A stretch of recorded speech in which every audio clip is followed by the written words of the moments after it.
Hello friends, welcome to my channel ancient herbal remedy. Friends, आज हम खर्क वृक्ष के बारे में आपसे बात करेंगे और इसको अन्य नामों में खर्ग या खिर्क और रोकू भी बोला जाता है और इंग्लिश में इसको हनी बेरी या हैकबेरी कहा जाता है। यह एक पतझड़ी वृक्ष होता है। तो आप देख पा रहे हैं इसमें पतझड़ का टाइम चल रहा है, तो इसकी पत्तियां भी ये देखिए गिरी हुई हैं और जो पत्तियां हैं वो पीली पड़ी हुई हैं। ये इसकी जो पत्तियां होती हैं मोटी और रोएदार होती हैं। आप देखो थोड़े रोए इसमें दिखाई दे रहे हैं और जो उसका स्टेम होता है चिकना होता है। ये इसमें छोटी छोटी बड्स भी बनी हुई दिख पा रहे हैं। तो प्लांट है ये खर्क का, ये अभी छोटा पौधा हम आपको दिखा रहे हैं। ये देखिए, और जब ये उगने लगता है तो ये 20 से 25 मीटर तक ऊंचाई में भी जा सकता है।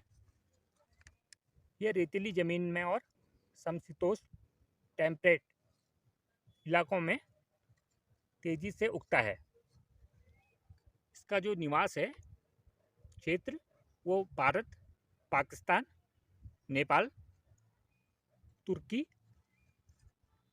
बाल्कन क्षेत्र, इटली और फ्रांस हैं।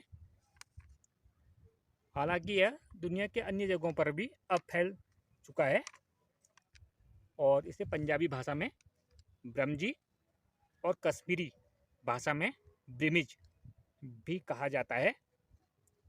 ये पेड़ मुख्यतः छाया में नहीं उग सकता और केवल सूरज की जहाँ पर सीधी रोशनी पड़ती है वहीं ये पनपता है। तो यहाँ पर भी अभी आप देख पा रहे हैं कि सूरज की सीधी रोशनी जगह पड़ रही है और ये अच्छी तरीके से ग्रो कर रहा है। भारत में यह हिमालय के मझले क्षेत्रों में उगता है और इसका जो बॉटनिकल नेम है वो है सेल्टिस आस्ट्रालिस।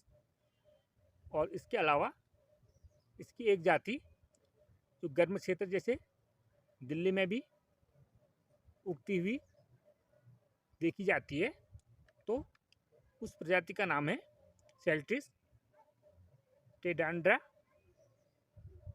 और जो खर्क है ये फैमिली अल्मेसिए के अंतर्गत आता है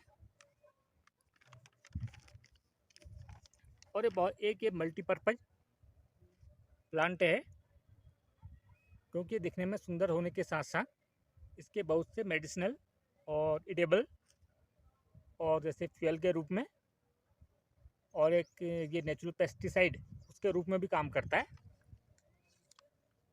तो ये एक मुख्यतः सुंदर पेड़ होता है और कहते हैं कि जैसे सूखा है और बारिश है ये दोनों ही कंडीशन को सहन कर लेता है, मतलब दोनों ही कंडीशन के हिसाब से ये अडेप्ट अपने आप को कर लेता है।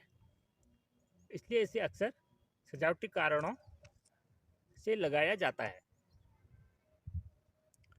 इसका जो छोटा और जो मीठा फल होता है वो कच्चा भी खाया जा सकता है। छोटे छोटे इसमें फल लगते हैं, जब वो हरे कच्चे होते हैं तब हरे होते हैं, बाद में फिर वो पीले और हल्का लालिमा युक्त हो जाते हैं। और हमारे बहुत से जो पड़ोसी देश हैं उनमें तो इसका जो फल है उससे फर्मेंटेशन भी किया जाता है, या बहुत से ये बिवरेजेज हैं, पेय पदार्थ हैं, तो उनमें भी इसका इस्तेमाल किया जाता है। और इसकी पत्तियां होती हैं वो सरल होती हैं, आप देख रहे हैं ये अब मोटी पत्तियां होती हैं इसकी खुरदरी, और इसमें छोटे छोटे रोए भी होते हैं, ये जो आपको दिखाई भी दे रहे हैं।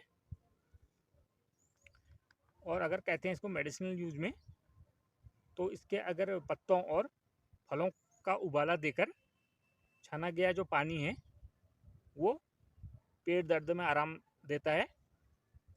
और अगर किसी को पेचिश या दस्तों की समस्या हो रही है तो उसमें भी ये फ़ायदेमंद होता है। और इसके पत्तों और फलों का जो उबाला देकर जो हमने छाना गया जो पानी बनाया है वो स्त्रियों में जो मासिक धर्म से संबंधित शिकायतें होती हैं उनके लिए भी लाभदायक माना जाता है। और एक विशेष बात हम बताएं कि इस वृक्ष की छाल से एक पीला रंग भी प्राप्त किया जाता है। वो पीला येलो नेचुरल कलर इससे एक्सट्रैक्ट किया जाता है। और इसकी लकड़ी की हम विशेषता बताएं इसके टिम्बर की, तो इसकी लकड़ी सख्त और टिकाऊ मानी जाती है, जिससे कि जो हमारे भाई बहन जो पशुपालन कर रहे हैं या जो कृषि कार्य करते हैं, तो उसमें कृषि यंत्रों के हत्थे और ग्रामीण क्षेत्रों में घूमने फिरने के लिए जो वॉकिंग स्टिक हैं वो, और मवेशी जो होते हैं पशुओं के, उनको बांधने के खूंटे और जैसे लॉक्स हैं लट्ठे, वो आज भी बनाए जाते हैं। और जो इससे फॉडर मिलता है चारा, इस पौधे की जो पत्तियां हैं ये बहुत ही पोषक तत्वों से भरी हुई मानी जाती हैं, तो इनका उपयोग मवेशियों के चारे के लिए किया जाता है। और जलोनी लकड़ी के रूप में तो खैर काम आता ही है ये। और अब विशेष अगर गुण हम इसका बताएं, इस पेड़ों के जो फल लगते हैं वो फल बहुत ही विटामिन से और मिनरल्स से भरपूर होते हैं, और वो बहुत ही न्यूट्रिशनल और पोषक माने जाते हैं, तो आप उनका भी सेवन कर सकते हैं। और ये हम आपको बता चुके हैं, जैसे कि जो वॉकिंग स्टिक होती हैं और वो भी इससे बनाई जाती हैं, क्योंकि इसकी जो लकड़ी होती है टिकाऊ मानी जाती है। और जो हम एक विशेष गुण बताएं, जो इस वृक्ष से जो पेस्टिसाइड बनाया जाता है, तो वो इस वृक्ष की जो लकड़ी है या जो पत्तियां हैं उनकी राख से बनाया जाता है। तो आप जो पेस्टिसाइड से जो कीटनाशक आप बनाएं उसे प्राकृतिक कीटनाशक कहा जाता है। और ये प्राकृतिक कीटनाशक को आप अपने घर में भी तैयार कर सकते हैं, जैसे कि आप इसकी पत्तियां, पत्ते बल्दी टहनियाँ, या जो भी पार्ट आप इसका लेना चाहें आपके घर के आसपास, अगर घर के वृक्ष हों तो आप उनको ये लेकर एक कंटेनर में भी जला सकते हैं।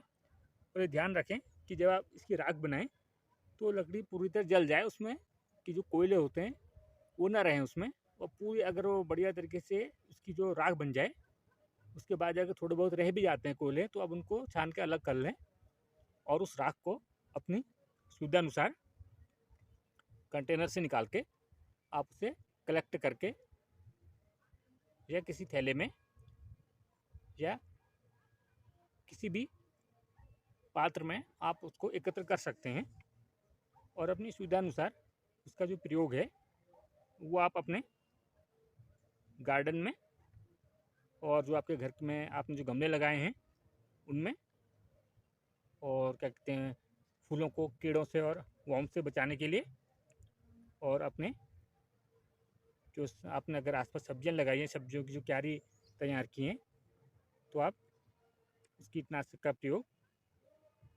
अपनी सब्जियों के लिए भी कर सकते हैं।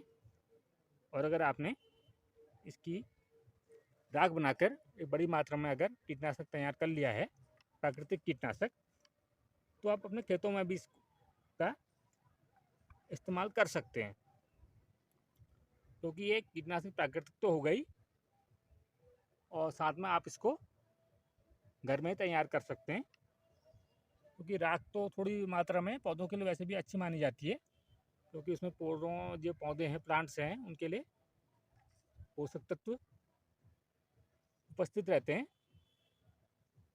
तो अपने खेतों में भी उस राख का इस्तेमाल कर सकते हैं।